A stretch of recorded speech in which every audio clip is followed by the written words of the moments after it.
Kita akan belajar materi perekonomian Indonesia. Ya, inilah identitas saya.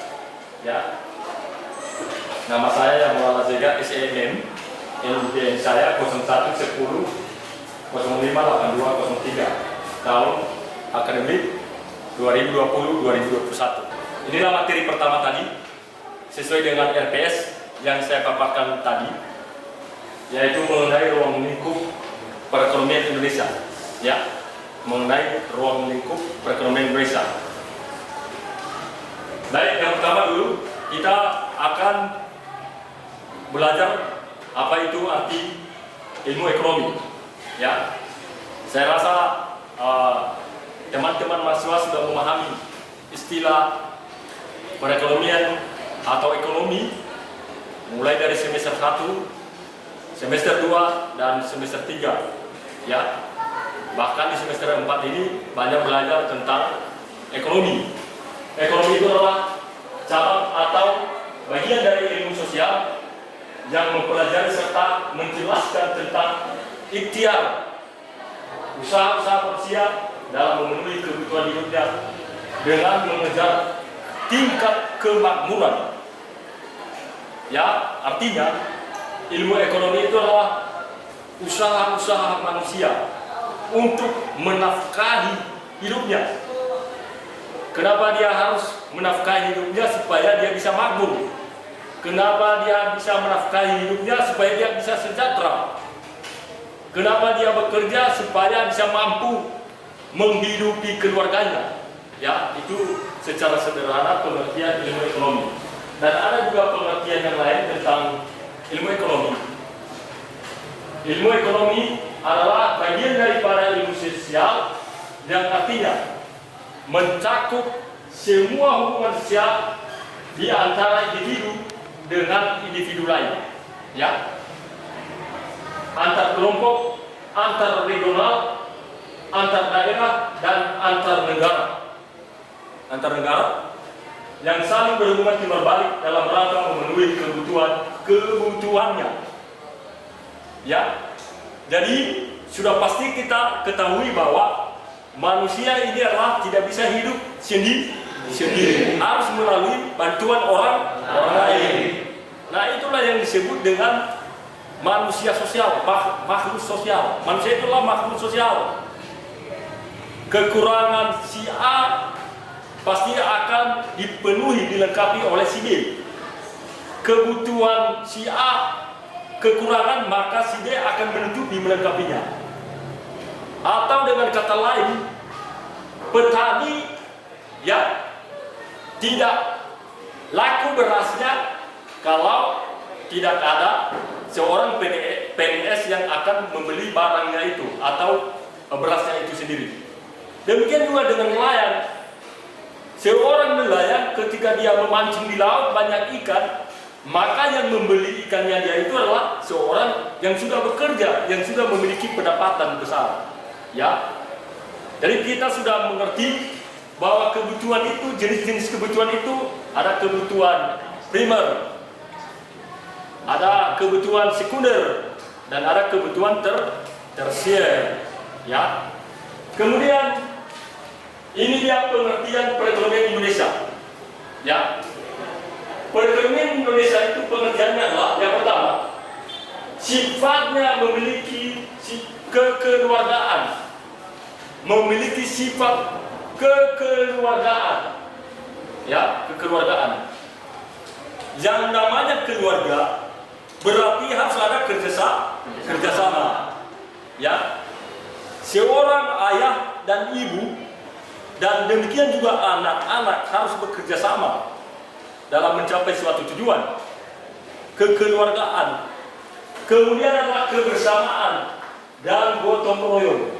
Ya, jadi itulah yang diharapkan dalam perekonomian Indonesia ini. Jadi ketika kita punya rencana atas suatu tujuan, maka kita harus bekerja sama dengan orang lain, karena kita tidak bisa bekerja sendiri. Kemudian yang kedua adalah sesuai dengan pasal 33 ayat 1, 2, dan 3 bahwa perekonomian Indonesia itu dilandasi oleh Undang-Undang Dasar 45. Ya. Kemudian di dalamnya juga tidak terlepas ya falsafah Indonesia. Falsafah Indonesia itu yaitu Pancasila. Ya. Bahwa artinya ekonomi itu berorientasi kepada ketuhanan. Ketuhanan artinya bahwa seluruh kegiatan ekonomi harus memperhatikan peraturan dan ajaran agama yang dianut. Jadi kita yang sudah punya agama harus bersyukur atas pemberian Tuhan alam semesta yang sudah menciptakan segala sesuatunya. Maka oleh karena itu harus kita menjaga, melindungi, melestarikan alam itu sendiri. Ya, itu tugas kita sebagai manusia. Kemudian adalah berperi kemanusiaan. Artinya bahwa seluruh kegiatan ekonomi harus selalu memperhatikan kepentingan manusia dan tidak menyusahkan satu sama lain. Jadi berperi kemanusiaan artinya apapun jenis usaha kita jangan sampai menyimpang orang lain, jangan sampai merugikan orang lain. Itu namanya berperi kemanusiaan. Ketika kita membangun suatu usaha, misalkan di tepi pantai, lihat lingkungan dulu. Lihat AMDAL, analisis mengenai dampak lingkungan hidup. Apakah ketika saya membangun suatu usaha, berdampak tidak dengan keluarga itu sendiri. Kemudian adalah berprinsip persatuan. Yang artinya adalah bahwa seluruh kegiatan ekonomi harus menjamin adanya persatuan, tidak menimbulkan perpecahan atau ya perpecahan atau memihak satu dengan yang lain, antar kelompok, antar masyarakat, antar bangsa. Karena kenapa? Kalau itu akan terjadi, maka ya yakin ya perekonomian di daerah itu tidak akan berjalan dengan baik. Ya. Kemudian yang berikut adalah berkerakyatan, artinya mementingkan hajat hidup orang lain. Kita juga harus memperhatikan orang lain. Ya, ketika kita sudah punya usaha kita udah besar, maka tentunya kita akan membutuhkan karyawan atau pegawai. Maka itu akan kita perhatikan. Kita buka lowongan pekerjaan, kita terima. Itu dia namanya berkerakyatan, ya, mementingkan hajat hidup orang banyak. Jadi bukan hanya kepentingan dia pribadi juga, tetapi dia juga akan memperhatikan kepentingan orang lain. Kemudian adalah keadilan sosial, artinya kegiatan ekonomi dan apa yang dihasilkan dalamnya harus dikelola dan dimanfaatkan secara adil dan merata. Ya, adil. Jadi dengan adanya dana desa sekarang ini, itu adalah salah satu contoh bahwa pemerintah telah adil memperhatikan ya masyarakat. Pemberian dana desa, ya dana desa kalau nggak salah 1 miliar satu desa, ya melalui ADD. Artinya dengan adanya dana itu, maka itu sudah membantu masyarakat.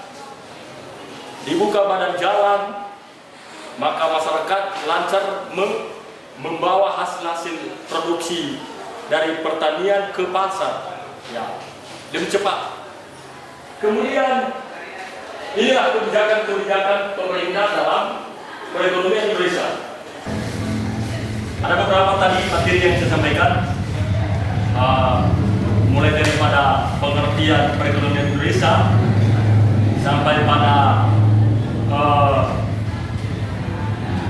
ajas perekonomian Indonesia. Maka sebelum kita melanjutkan ke materi berikut, maka saya akan memberikan kesempatan kepada teman-teman mahasiswa untuk bertanya. Kami memberikan waktu.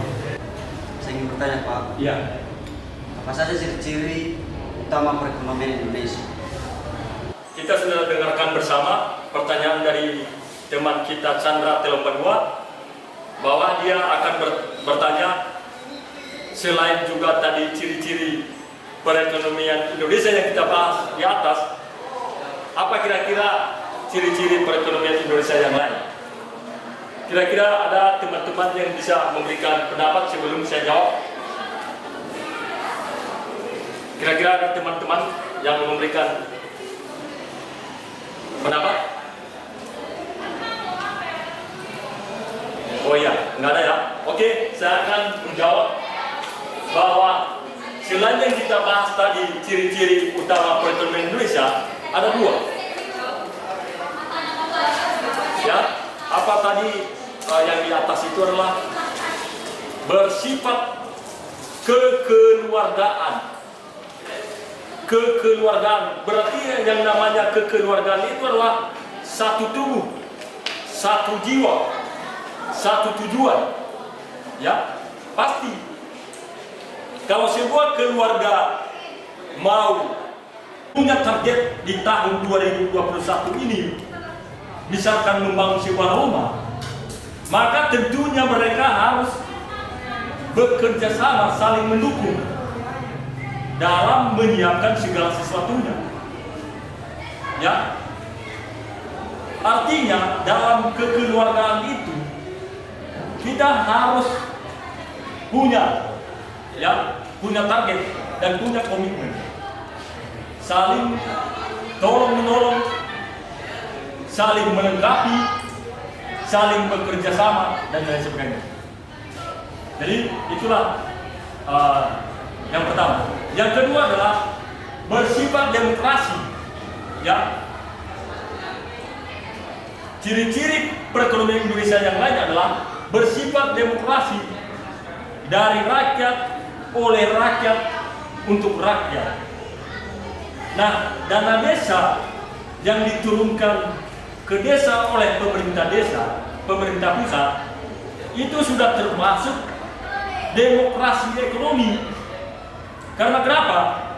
Masyarakat membayar pajak, diterima oleh negara, maka pemerintah akan mengembalikan kembali ke masyarakat melalui desa, membangun jalan raya, membangun rumah sakit, membangun sekolah, dan lain sebagainya. Nah, itulah dia yang disebut dengan demokrasi. Nah, tugas kita sebagai masyarakat juga harus, ya, berkewajiban membayar pajak. Ya, ada pajak bangunan, ada pajak barang mewah, bahkan ada juga bagi pegawai negeri sipil pajak penghasilan. Itu adalah bentuk tanggung jawab kita kepada pemerintah, dan pemerintah akan mengembalikan kembali ke kita dana pajak itu melalui pembangunan di daerah. Jadi itulah ciri-ciri perekonomian Indonesia yang lain. Maka saya akan melanjutkan bahwa inilah 3 potensi kerawanan yang menjadi karakteristik perekonomian Indonesia. Ya, 3. Yang pertama, bahwa potensi rawan kesenjangan, terutama kesenjangan antar daerah atau antar pulau. Ya, sudah pasti ya, pembangunan di Pulau Nias dengan di pulau-pulau lain berbeda. Nah, itu sudah pasti ada kesenjangan. Ya, pembangunan di kota Sibolga karena berdekatan dengan ibu kota provinsi di Medan, ya tentunya lebih maju dibandingkan dengan kita. Nah, oleh karena itu pemerintah pusat telah, ya, memberikan rasa keadilan bagi daerah-daerah terpencil yang melalui dana desa tadi, yang melalui ADD, ya, sehingga Indonesia Maju itu dimulai dari desa. Nah, sekarang desa kan udah mulai bertumbuh, ya, di mana-mana sudah dibuka badan jalan raya, kemudian di pengairan, di pertanian, kemudian di bidang perikanan juga sekarang udah maju, hampir setara dengan di daerah-daerah yang lain. Ya. Kemudian yang kedua adalah potensi rawan kemiskinan, terutama kemiskinan di daerah pedesaan. Ya, di daerah pedesaan. Ya, kita sudah memahami bahwa miskin itu adalah bukan miskin secara fisik, tetapi miskin yang dimaksud di sini adalah pendapatannya kurang dari 200.000 per bulan. Ya, karena tidak ada pekerjaan tetap, ya, yang mungkin pekerjaannya adalah buruh, tenaga harian lepas. Ya, pantaslah kita menerima bantuan. Ya, masyarakat mengalami itu menerima melalui PKH, BST, BLT.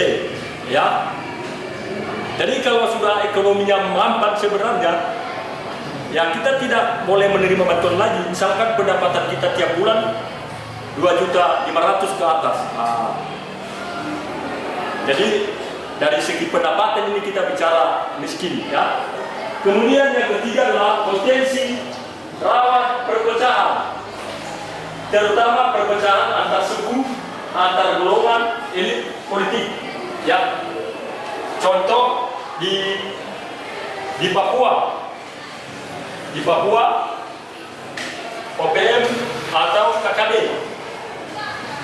Nah, dengan adanya organisasi KKB atau organisasi Papua Merdeka, maka akan menimbulkan gejolak di daerah itu sendiri. Masyarakat tidak bisa berbuat banyak. Ya, bahkan tiap hari kita dengar melalui televisi sering aparat negara, TNI Polri menjadi korban. Ya, jadi ini bisa terjadi akibat perpecahan, akibat daripada politik yang terjadi, sehingga ya bisa akan menimbulkan depresi ekonomi, ya, bagi daerah itu sendiri, mengalami kemunduran di bidang pembangunan, ya, di bidang usaha dan lain sebagainya. Kemudian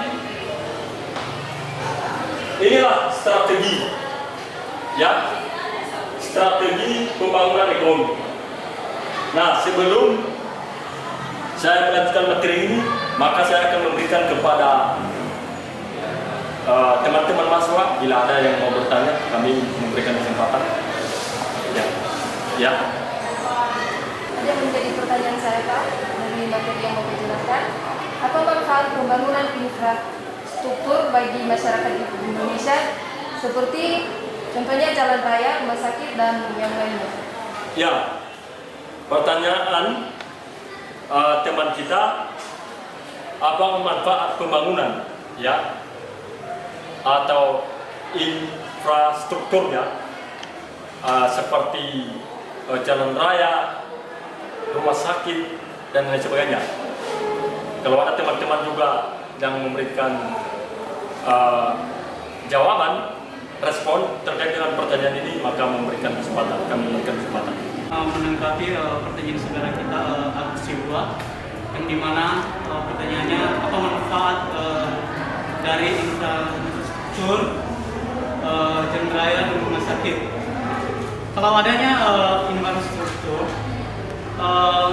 ekonomi itu bisa jalan, dan kondisi kita bisa stabil karena badan jalannya sudah terbuka, sudah bagus, dan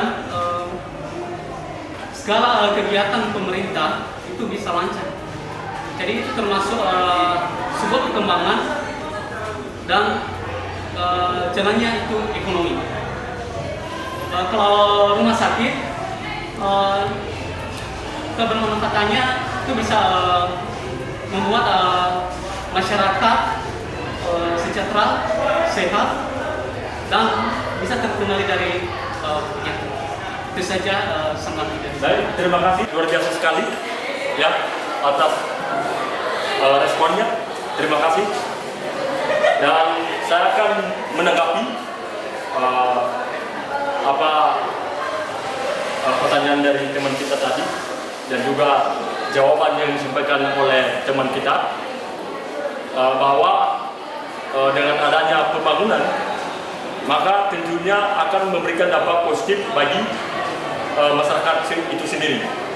Yang pertama di bidang pendapatannya, adanya kenaikan pendapatan masyarakat ya, yang tadinya itu tidak punya jalan raya, akses jalan raya, dengan dibangun jalan raya maka hasil produksi di kebun atau di sawah lebih cepat ya terdistribusikan ke pasar atau terdistribusikan ke masyarakat. Kalau tidak ada jalan raya maka butuh waktu yang sangat lama ya, bisa beberapa jam. Nah, kemudian yang kedua, kalau di bidang rumah sakit seperti apa yang disampaikan oleh teman kita tadi, bahwa masyarakat dengan adanya rumah sakit ya bisa terbantu masyarakat yang berobat. Dengan banyaknya puskesmas atau rumah sakit, maka itu akan masyarakat mengalami ya kesehatan lebih baik ya, kesehatannya lebih baik. Jadi itulah manfaat-manfaatnya dengan adanya pembangunan. Makanya kita himbau ya, kita himbau warga masyarakat ketika ada pembangunan di daerah itu, di desa itu, mari kita menerima dengan baik. Contoh, kita menghibahkan tanah. Masyarakat nggak boleh ganti rugi, minta ganti rugi. Jadi untuk saat ini banyak masyarakat ketika ada pembangunan ya minta ganti rugi. Nah, itu tidak boleh. Dengan adanya pembangunan di daerah kita itu pasti akan memberikan dampak positif. Ya, ramai desa kita. Ya, kalau ramai desa kita berarti kita boleh membuka usaha, dagangan, ya, jual gorengan, jual barang-barang kelontong dan lain sebagainya. Ya, itu mengenai pertanyaan teman kita tadi. Saya akan melanjutkan dengan peran dan kebijaksanaan pemerintah. Ya, bagaimana peran pemerintah dalam mengatasi masalah-masalah perekonomian di Indonesia. Ya, seperti yang di atas tadi, ada kemiskinan, ya kan? Ada perpecahan antar kelompok atau antar bangsa, dan juga pengangguran. Nah, yang pertama adalah peran pemerintah. Ya, peran pemerintah. Jadi pemerintah harus campur tangan ya dalam perekonomian. Ya, sudah pasti. Jadi pemerintah pusat tidak terlepas dalam hal ini ya. Dia selalu memberikan dukungan kepada desa-desa yang lemah ya. Ya. Karena di Indonesia ini, kita di Indonesia menganut sistem ekonomi campuran dengan mengutamakan berlangsungnya mekanisme pasar pandang, tidak merugikan kepentingan rakyat banyak. Ya. Jadi Anda sekarang boleh mengurus izin usaha boleh. Nah, itu salah satu bentuk peran pemerintah dalam mendukung kegiatan ekonomi kita, gratis. Ya, ini saya lihat di desa-desa lagi masa-masa pengurusan nomor induk berusaha, nomor izin berusaha, NIB. Ya, lagi gratis. Kalau saya sendiri sih udah mengurus gratis. Ya, silakan. Bagi yang mau rencana buka usaha, ada UD, ada CV atau PT boleh. Nah, itu salah satu bentuk kepedulian pemerintah kepada masyarakat. Ya. Kemudian campur tangan pemerintah juga diatur dalam pembukaan Undang-Undang Dasar 1945 dan juga Pancasila, yaitu di dalamnya memajukan kesejahteraan umum. Ya, memajukan kesejahteraan umum ya. Sekarang kan pelaku-pelaku usaha, pelaku bisnis boleh meminjam modal ya, meminjam uang di bank, di perbankan, boleh. Ya, mulai dari 5 juta sampai ke atas, boleh. Itu salah satu bentuk ya. Kemudian adalah memajukan kecerdasan kehidupan bangsa, ya. Dengan kita sejahtera, ya, kita banyak tabungan, kita pasti ada rencana untuk melanjutkan pendidikan. Jadi itu hubungannya, ya, hubungan. Kemudian adalah mewujudkan keadilan sosial bagi seluruh rakyat Indonesia, ya. Kemudian pasal 33 juga, ya, ayat 1 dan 2 dan 3 telah diatur, ya, bahwa penguasaan cabang-cabang produksi dan berkembang negara dan menguasai hajat hidup orang banyak, ya, yang menjadi tanggung jawab negara, maka kita akan memberikan kesempatan bagi negara untuk mengelola suatu usaha, ya. Apa yang menjadi tanggung jawab kita sebagai masyarakat atau pelaku usaha atau pelaku bisnis, mari kita juga jalankan. Kemudian adalah penguasaan bumi, air dan kekayaan alam yang ada di dalamnya. Pemeliharaan fakir miskin dan anak-anak terlantar dan penyediaan lapangan kerja. Ya, itu adalah tugas-tugas pemerintah. Fakir miskin, anak gelandangan, gepeng, gelandangan dan pengemis dibantu oleh pemerintah, ya, diberikan pembinaan, pelatihan supaya mereka bisa terampil. Kemudian penyediaan lapangan kerja, ya, ini lagi musim penerimaan CPNS. Nah, itu adalah salah satu bentuk perhatian pemerintah kepada masyarakat.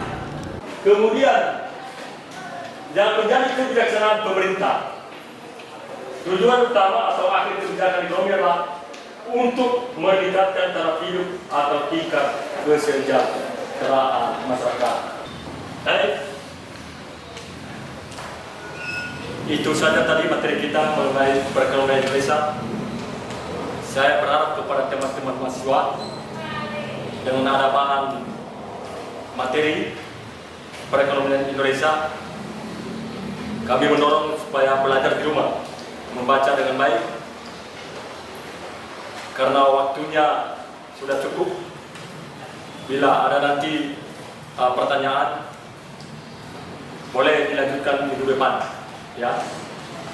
Saya berharap kepada teman-teman belajar dengan baik, selalu menjaga kesehatan, patuhi protokol kesehatan, menjaga jarak, mencuci tangan, menggunakan masker, ya. Apabila kita itu patuh pada protokol kesehatan, maka kita akan menerima kesehatan yang lebih baik. Sebelum saya tutup, maka saya akan mengabsensi kita dulu.